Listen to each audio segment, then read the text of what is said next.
All right, Christopher Nelson, we just spent a second going through a little bit of background. You got a lot of interesting stuff going on, from technology to real estate to IPOs to figuring out how to earn equity and transition from a W-2 to someone who has some legacy wealth. So love to have you on the show, brother. Appreciate you being here.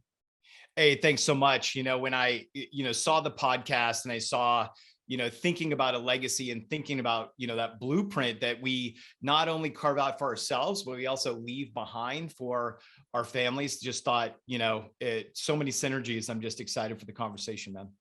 Yeah, for sure, man. But I mean, before we jump into it, give us a little bit of background. You have so much interesting stuff going on here. I mean, you got a real estate fund.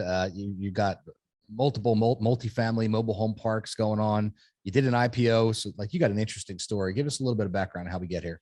Yeah. I mean, I think I started like most people. I, had left college. I had, read, Rich Dad, Poor Dad, knew that I wanted passive income, but I didn't have the blueprint. I didn't know how to get there. And I'd spent the first 10 years of my career in technology consulting.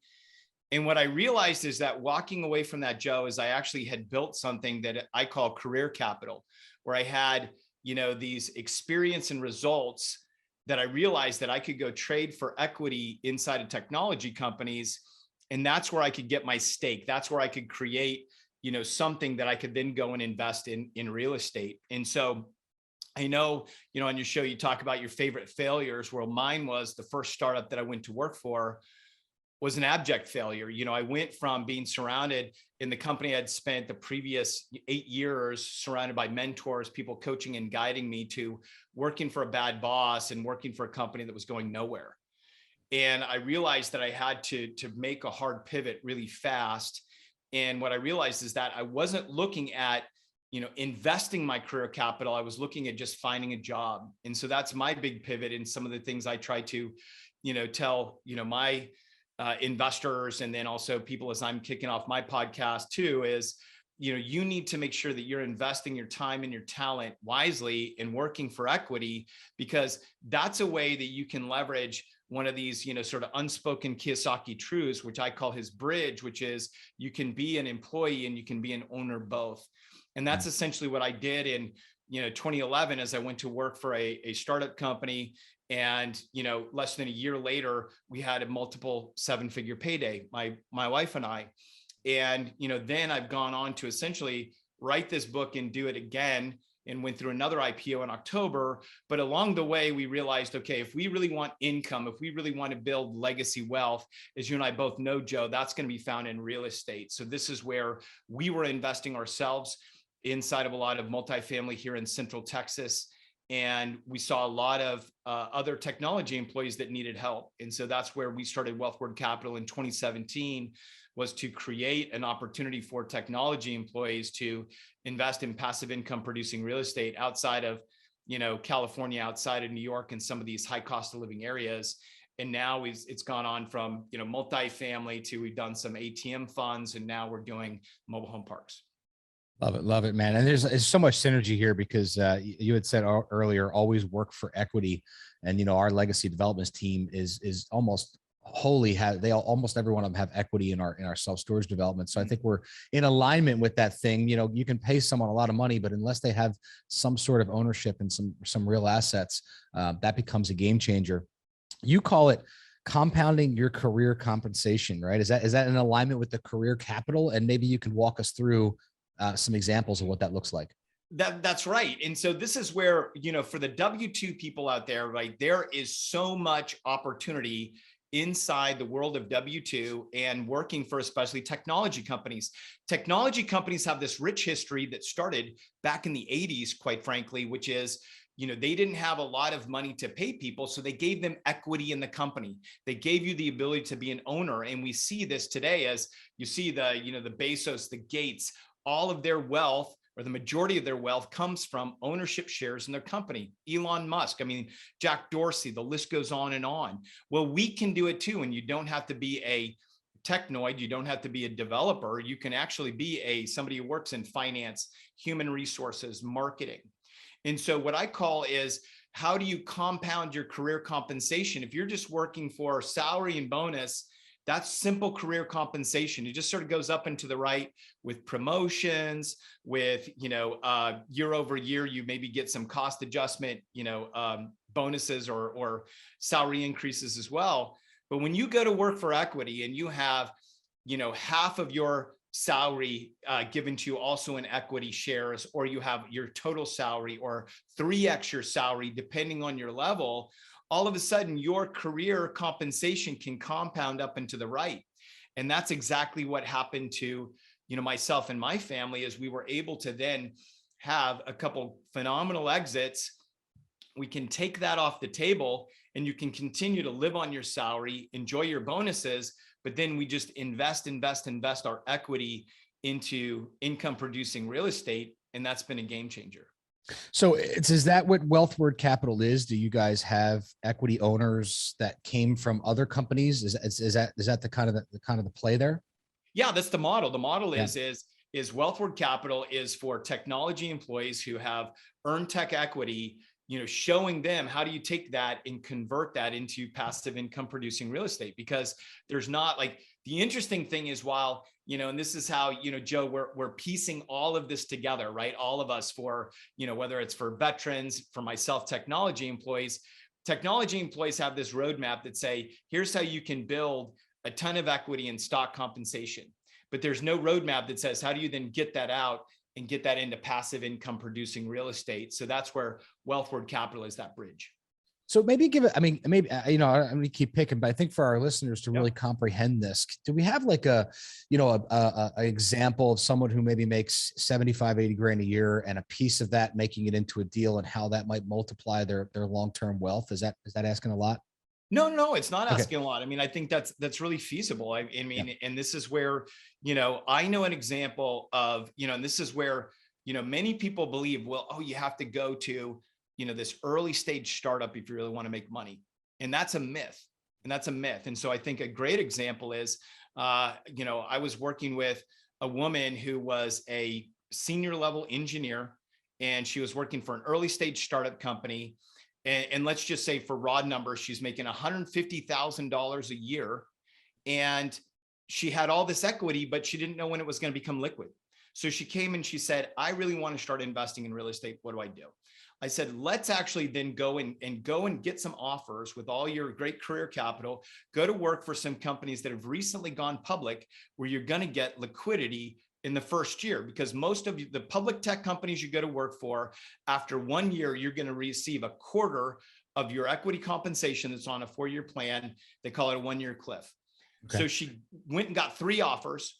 And the one that she chose actually matched her salary. So she got $150,000 a year in salary, $150,000 a year in equity. So what they did is they gave her the shares, the amount of shares that equaled that $150,000. Well, guess what? And then she actually got liquidity in the first month.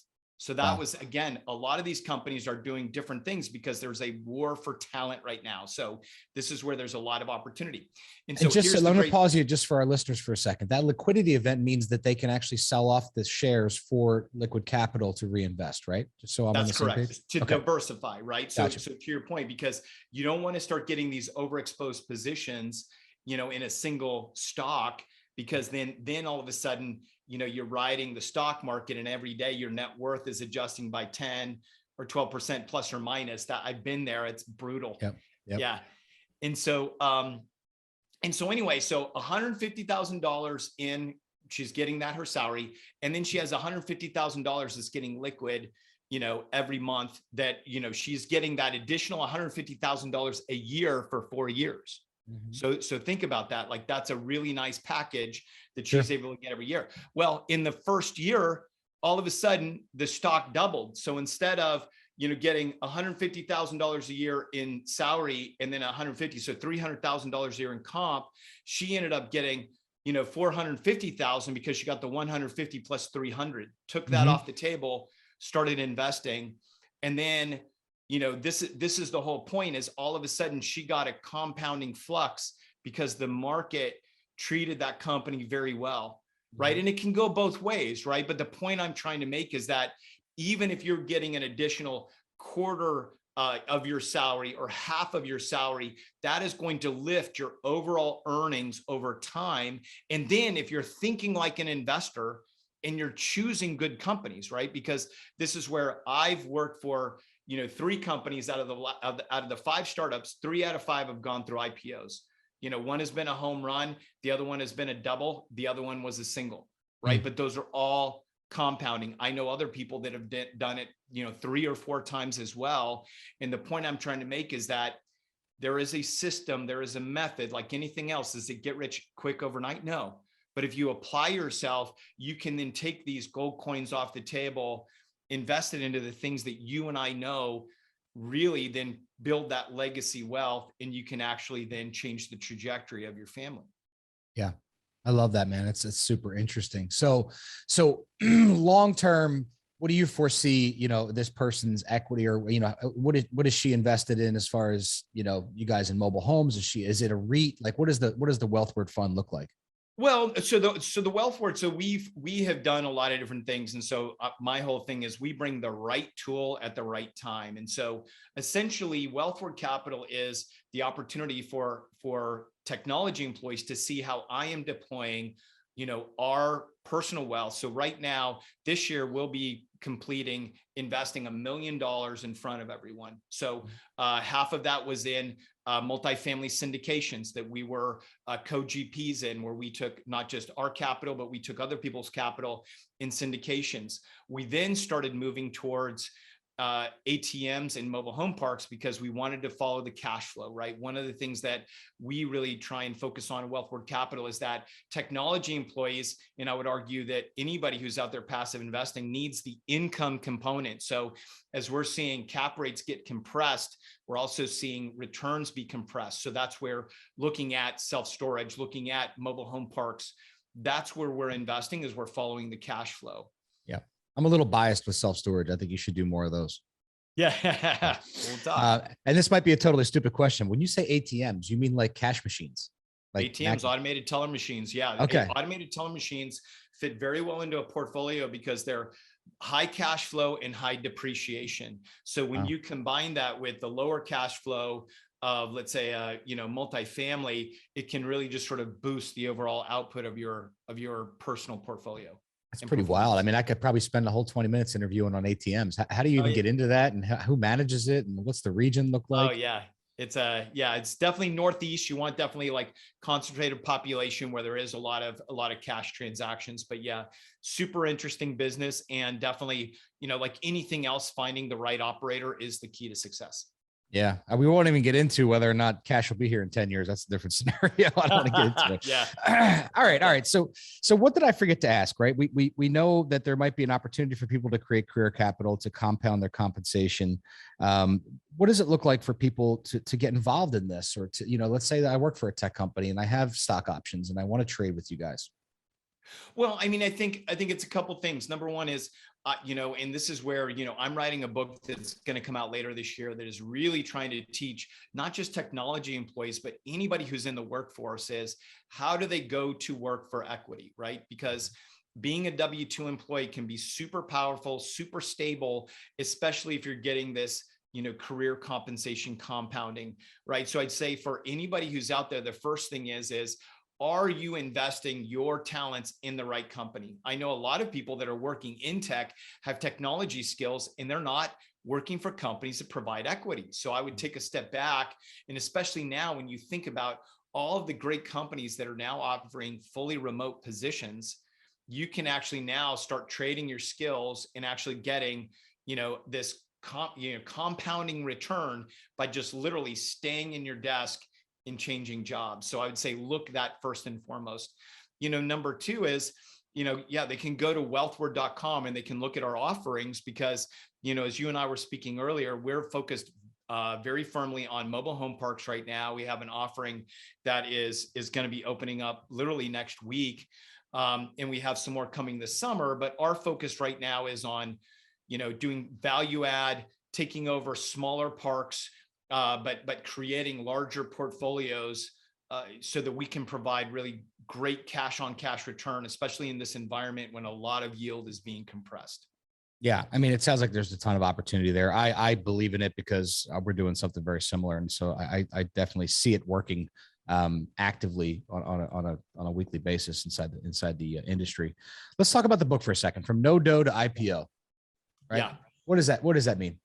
Well, it's based on my story. Like, I mean, literally what had happened is I had been at a point where, had been working for a number of years, and partner and I had tried to start actually a franchise that we wanted to get cash flowing, that we wanted to then, start buying real estate. Well, 2008 swallowed up our franchise. It was a juice and smoothie franchise. We couldn't compete against the $5 foot long at that point in time. So literally was broke, and was trying to figure out, okay, how do I get back on top of things? And this is where, I wanted to figure out how to go to work for equity. And this goes through this profound failure that I had, and as you know, Joe, it's like, it's out of the failure, out of the depths of, ripping apart what went wrong and after action review, that I figured out, wait a second, I have this huge thing of value right here. I'd spent the last 8 years building this skill, this technology skill that not many people on the planet had. I could go trade that to work for equity. But if I chose the wrong company, which I did, I get nothing for it. So it's really about, how do you actually think like an investor? And so in the book, I put together, I give an entire playbook of how do you actually do due diligence on companies? How do you actually think about presenting your skills and your skill sets in a way that resonates with companies, so that they're like, oh, I really want that guy to work for me, because they realize that we're results focused. We're business people first. And that's truly what the book is it's a, the story of my journey of going from literally no dough, flat broke, to within 2 years, a multiple 7-figure IPO, and just giving away the process that shows everybody how they can do it themselves. Love it. Love it. And obviously this is not just limited to tech, right? I mean, you could get involved in a lot of companies that either might want to IPO or give you equity in some shape or form, right? 100%. And that's the thing that I want people to think about, right? And this is where, you have your company as well, that is providing people equity, and look for those opportunities, because guess what? If your eyes aren't open and you don't ask, you will not see it sitting right in front of you. But the difference between choosing to work for equity and not is massive.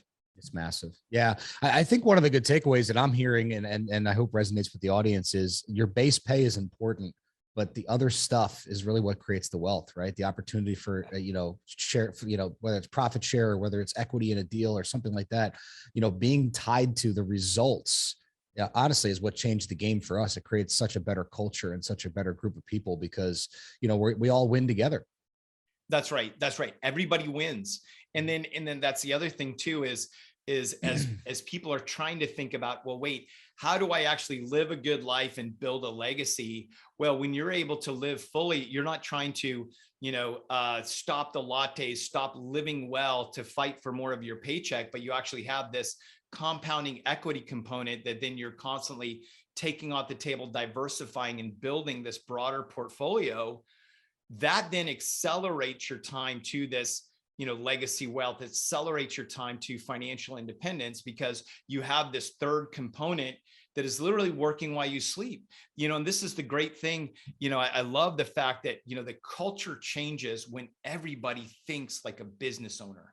Right? When people are thinking, well, wait, let's actually save the bottom line because we're all business owners, or let's actually all advocate for the company because we're all business owners, right? And this is, again, one of the great things that comes out of the culture of the Silicon Valley, is everybody acts like an owner, and then you get these benefits.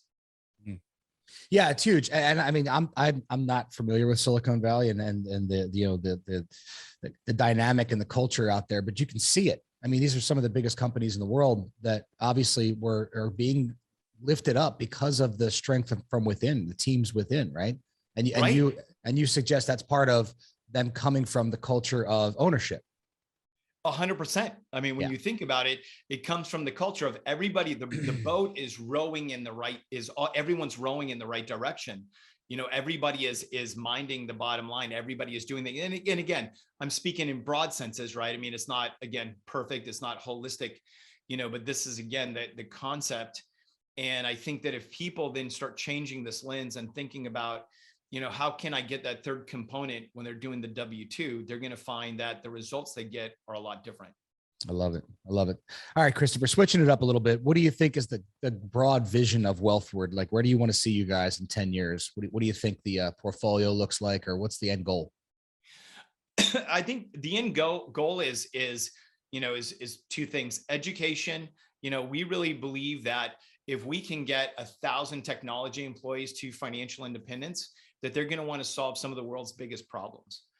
And this is really my passion, and my energy is around the fact that the more technology employees that I see, we're geeks. We want to solve problems. We want to do hard things.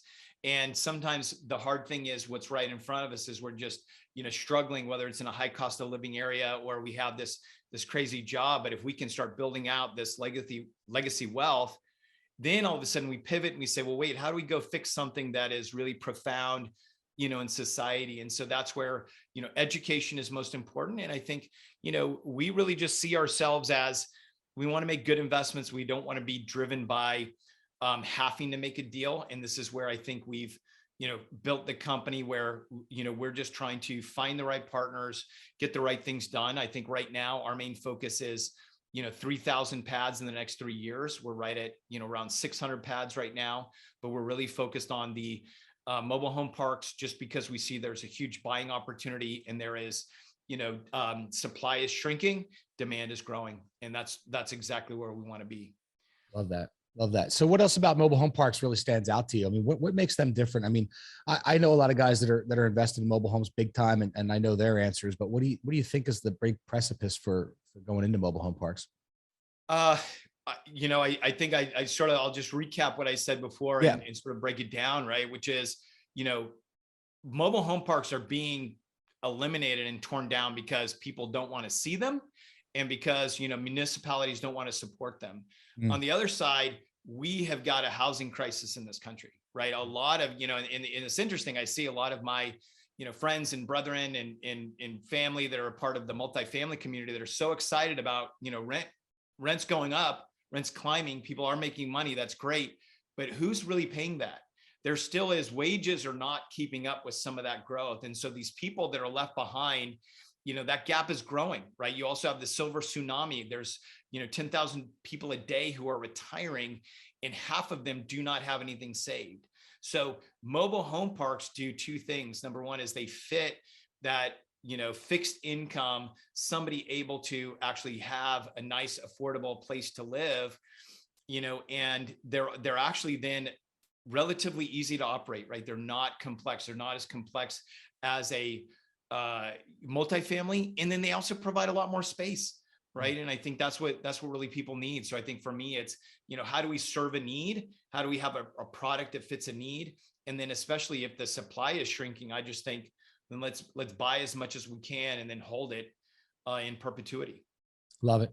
Yeah, no, I think you hit the nail on the head, and it's affordable housing, right? We have such a need for affordable housing in America, and you're right. Mobile home parks get looked down on because, they don't generate the tax revenue, frankly, that multifamily or, anything like that does. So I think that's a big challenge for a lot of us is getting past that, where, we're going to continue to have that need, and how do we supply that need?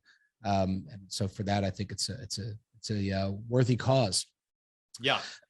So I asked this one question, totally off topic. What's one big goal you want to do before you die? And you said to me, walk 100K of El Camino de Santiago with my family. Talk to me about that. Yeah, well, El Camino de Santiago is actually a church in Spain where St. James is buried, and it's one of the traditional Christian pilgrimages.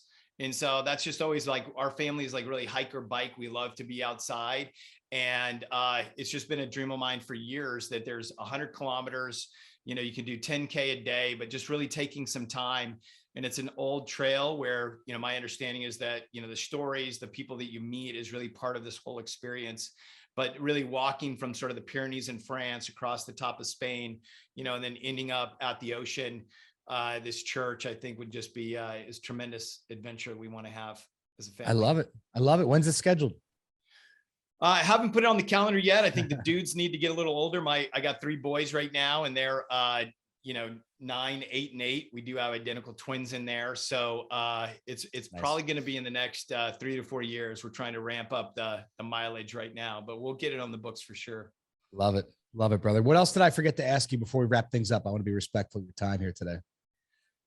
Yeah, I mean, I think we covered the main things. I mean, I think the other thing is, yeah, I am going to be kicking off, podcast myself, Tech Careers and Money Talk. I mean, I think one of the things that I think, that I think you and I resonate, like what we didn't talk about enough is just this concept of legacy.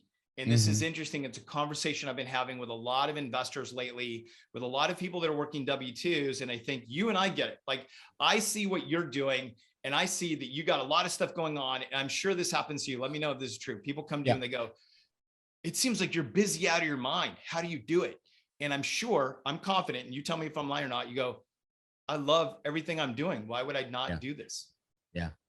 No, it's the truth. I mean, it's a fact. I didn't do what I loved for a long time. And so now doing what I love is a game changer. It's different. My calendar's stacked, but I also find that, for legacy for us, I think it's a really, really overused word in our society. I think it's kind of like one of those like guru words for a long time. And then, so I think I had to really put a definition to it. And what's that definition? Well, it's not just building my legacy, it's building the people around me so that they have a legacy. What are their great grandchildren going to get out of the experience that we're having today? And then when that started becoming more important to me than my own personal wealth and my own personal growth, that's when I really grew 10 times more than I did before that. So I think personally, legacy is everything to us now, but it's fun to help other people help create their legacy. So then therefore, it's not work. Well, and this is where like there's a teaching in there, and this is what's so Wealthward Capital, we talk about grow your career, build wealth, learn to make an impact. And there's this whole concept here that like people say, okay, I'm getting to the end of tenure at this other tech company I took public, and people go, well, what are you going to do? Are you going to retire? It's like, no, I'm probably going to be busier than I ever have been. Yep. And people ask, like, why would you do that? And it's because, exactly to your point, like, I love everything I'm doing. Like, I love it. And why would I not? And there is this pivot, because like I see my parents, and quite honestly, it's a bit of a struggle. Like, they're trying to be retired, and they have this perception of, well, I'm supposed to be, just around the house and just sort of doing stuff, where I want to blow up that whole idea. And I want to do it right now with you. Like, I think it really is this, how do you think about doing what you love, making an impact, and just letting that fill you and carry you every day? Because then you're going to feel busy, or you're doing a lot, but it doesn't feel that way, because it's love, it's energy, it's, you're right, it's service. And to me, I think about these three words of service, education, and connection. Right. And this is what it all becomes about. And it's super powerful, but this is what I don't think it's not a question that you didn't ask, but I mean, just a topic, I think, to talk about that has just come up lately, that just while I had you here, I just wanted to talk about that a little bit. Yeah, no, I think that, you said service, connection, and contribution. Was that the three things? What was it? Yeah. It was service, education, and connection. Yeah. It automatically reminds me of, the 6 human needs, and the 2 top human needs are growth and contribution. Right. And for us as human beings, we spend a lot of time in the basic human needs of trying to like survive and thrive and fit in and all that kind of thing. But at the end of the day, when we can be growing as individuals, and we can be, contributing back to the greater good, to community, that's really what the spiritual needs. That's really what fulfills us. And I think a lot of people, unfortunately, go their whole lives without really tapping into that, because they're focused on the basic, needs of survival. And so, what you're saying is really helping people find enlightenment, find fulfillment, find real, true contribution is really what drives us internally. Well, yeah. And that's interesting, is that, I think what both you and I are trying to do and help, investors as like, let's get you into real estate, so you have this passive income. So then you can really figure out like what really is your contribution, what's your impact, what is your legacy, because this to me, is getting back, is like, this is sort of the vision of, of Wealthward Capital is how do we unlock people so that they can then give their ultimate contribution, because they're not scraping, crawling, scratching to survive.